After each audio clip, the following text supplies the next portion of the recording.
আপনি কি জানেন, ভারতের সবচেয়ে প্রাচীন সভ্যতা হরপ্পা নয়, বরং তারও হাজার হাজার বছর আগে একটি রহস্যময় সভ্যতা ছিল, যা মানুষের জীবনকে চিরতরে বদলে দিয়েছিল।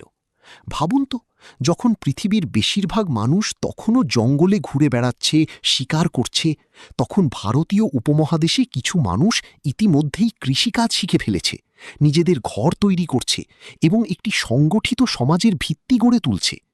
এটি কোনো গল্প নয়, বরং ইতিহাসের এমন এক সত্য যা জানলে আপনি অবাক হয়ে যাবেন। এই প্রাচীন সভ্যতার নাম ছিল মেহেরগড়। বর্তমান পাকিস্তানের বিলুচিস্তান অঞ্চলে অবস্থিত এই স্থানটি প্রায় খ্রিস্টপূর্ব ৭,০০০ সালের বলে মনে করা হয়, অর্থাৎ হরপ্পা সভ্যতার থেকেও প্রায় ৩,০০০ বছর পুরনো গিয়েছিল। এখানকার মানুষ প্রথমে কৃষিকাজ শুরু করে। তারা গম ও যব চাষ করতে শেখে, যার ফলে খাদ্যের জন্য তাদের শুধু প্রকৃতির উপর নির্ভর করতে হয়নি। ধীরে ধীরে তারা পশুপালনও শুরু করে, যেমন ভেড়া, ছাগল এবং গবাদি পশু।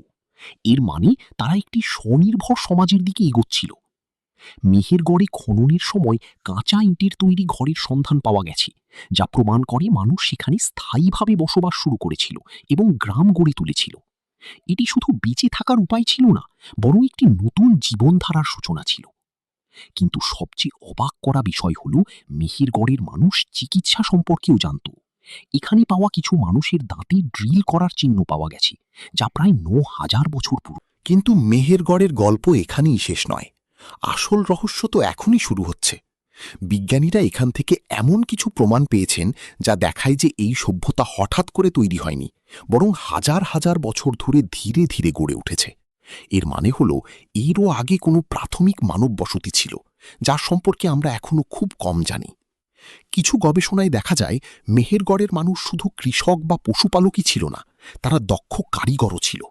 এখান থেকে মাটির পাত্র, গয়না এবং হস্তশিল্পের প্রমাণ পাওয়া গেছে, যা দেখায় যে সেই সময়েই শিল্প ও বাণিজ্যের সূচনা হয়ে গিয়েছিল। অর্থাৎ এই সভ্যতা শুধু বেঁচে থাকার জন্য নয়, বরং আরও ভালোভাবে বাঁচার জন্য এগিয়ে যাচ্ছিল। শুধু তাই নয়, মেহেরগড়ের মানুষ দূরবর্তী অঞ্চলের সঙ্গেও যুক্ত ছিল।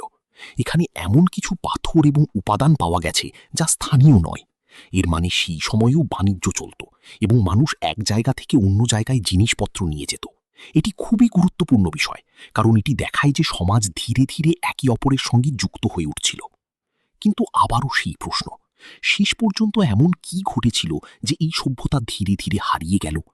কিছু বিজ্ঞানীর মতে জলবায়ু পরিবর্তনের কারণে এখানকার জমি শুকিয়ে যেতে শুরু করে, ফলে কৃষিকাজ কঠিন হয়ে পড়ে। আবার অন্যদের মতে মানুষ ভালো সম্পদের খোঁজে অন্যত্র চলে যায় এবং পরবর্তীতে তারাই সিন্ধু সভ্যতার অংশ হয়ে ওঠে। যদি এটি সত্যি হয়, তাহলে এর অর্থ হল মেহেরগড় শুধু একটি সভ্যতা ছিল না, বরং এটি এমন একটি সূচনা যা ভবিষ্যতের মহান সভ্যতাগুলোর ভিত্তি তৈরি করেছিল, অর্থাৎ হরপ্পা এবং মহেঞ্জোদারোর মতো উন্নত নগর সভ্যতার শিকড়। Before we move on, don't forget to like this video and subscribe. It really helps the channel grow.